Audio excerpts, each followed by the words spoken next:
संसदेच्या अंदाज समितीला 75 वर्ष पूर्ण झाली आणि त्या पार्श्वभूमीवरती विधान भवनामध्ये एका कार्यक्रमाचं आयोजन करण्यात आलं।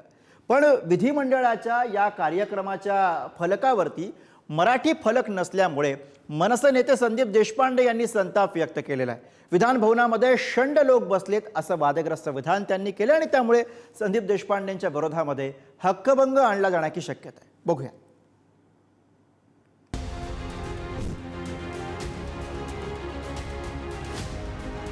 शंड लोक तिथे बसले असतील, मराठी माणसांनी करायचं काय? लोकप्रतिनिधींना कोणी शंड बनत असेल तर त्याला त्याची जागा आम्ही दाखवू। महाराष्ट्राच्या विधिमंडळातील हे फलक जरा निरखून बघा। आधी इंग्रजी, त्याखाली हिंदी, पण मराठी भाषा कुठेही दिसत नाही। राष्ट्रीय परिषदेच्या मंचावरील फलकावरती मराठीला स्थान देण्यात न आल्यामुळे मनसेने आक्रमक भूमिका घेतली आहे। विधिमंडळामध्ये शंड लोक बसलेत अशी घणाघाती टीका मनसे नेते संदीप देशपांडेंनी केली आहे। मला तर वाटतं हेच तर दुर्दैव आहे। आणि सगळे जर शंड लोक तिथे बसले असतील तर मराठी माणसांनी करायचं काय? अजूनही त्यांना त्या हिंदीबद्दल का प्रेम आहे मला कळत नाहीये। जर महाराष्ट्रातल्या मराठी माणसांनी तुम्हाला निवडून दिलंय त्यांनी विसरू नये, आणि जो निवडून देतो तो तुम्हाला घरी बसू शकतो हे पण त्यांनी लक्षात ठेवावं। लोकप्रतिनिधींना कोणी शंड बनत असेल, ज्याचं छोट्याशा सभागृहात जाण्याची हिंमत नाहीये किंवा पात्रता नाही, तो जर सर्वोच्च सभागृहामध्ये जाणाऱ्या व्यक्तींना शंड म्हणत असेल तर त्याला त्याची जागा आम्ही दाखवू। डॉक्टर संदीप देशपांडे म्हणतात की मी जे बोलतोय ते वक्तव्य योग्य आहे आणि यासाठी तुरुंगात जायची पण माझी तयारी ठेवा।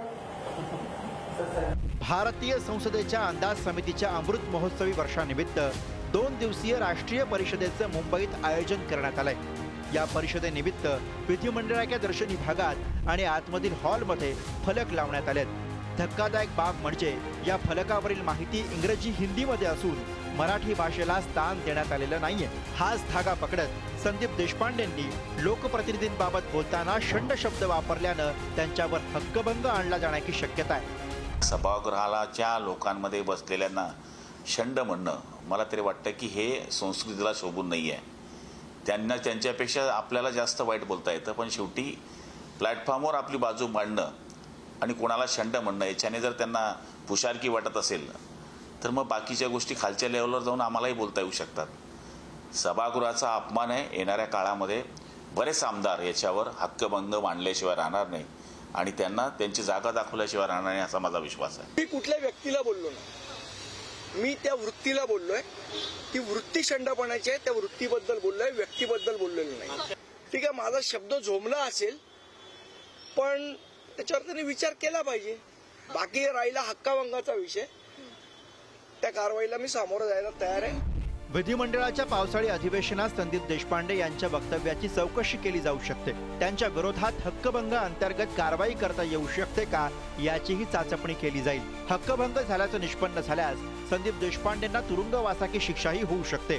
विधानसभेचा अवमान करणाऱ्या व्यक्तीवर कारवाई करण्याचे सभागृहाला अधिकार आहेत। संबंधिताला समन्स पाठवून विधानसभेत बोलावलं जाऊ शकतं। समज देऊन सोडून देण्यापासून तुरुंगवास थोपवण्यापर्यंत कोणतीही शिक्षा होऊ शकते। सभागृहाची लेखी माफी मागणं, समज देणं, दंड आकारणं किंवा अटक करून तुरुंगवास होऊ शकतो।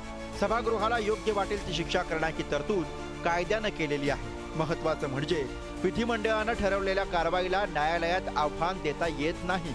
बाकीचे जर का त्यांनी फलक येऊन सगळे पाहिले, आज लोकसत्ता किंवा इतर पेपरमध्ये जाहिराती ज्या आलेल्या आहेत त्या सगळ्या मराठीमध्ये आहेत। त्यामुळे एक लोकसभेच्या संदर्भातला असलं की त्यांच्या ज्या भाषा आहेत त्यानुसार ते त्यांनी केलेला असतो। त्यामुळे मला असं वाटतं की जे लोक छोट्या छोट्या गोष्टींवरून टीका करतात तर ते जेव्हा कधी त्यांच्या प्रयत्नातून किंवा त्यांच्या नशिबातून विधिमंडळात येतील त्यावेळेला त्यांचं स्वतःचं म्हणणं किती निरर्थक आहे ते त्यांना सिद्ध होईल असं मला वाटतं। मला असं वाटतं मराठी माणसाला स्वाभिमान बाळगण्यासाठी प्रत्येकाला विधान भवनात जाण्याची गरज नाहीये, पण विधान भवनातल्या लोकांना ज्यांना मराठी माणसांनी निवडून दिलं त्यांनी स्वाभिमान तरी बाळगावा। नीलम गोरेताई यांनी विसरू नये की मराठी माणसांमुळे ते विधान भवनात आहेत, तर मराठीचा अभिमान त्यांनी तिथे बाळगला पाहिजे।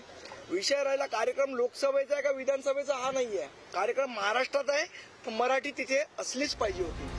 राष्ट्रीय परिषद आहे हे मान्य, पण मुंबईत कार्यक्रम होतोय तोही महाराष्ट्राच्या विधिमंडळात। त्यामुळे त्रिभाषा सूत्रानुसार या फलकांवरती राजभाषा मराठी पहिलीच पाहिजे.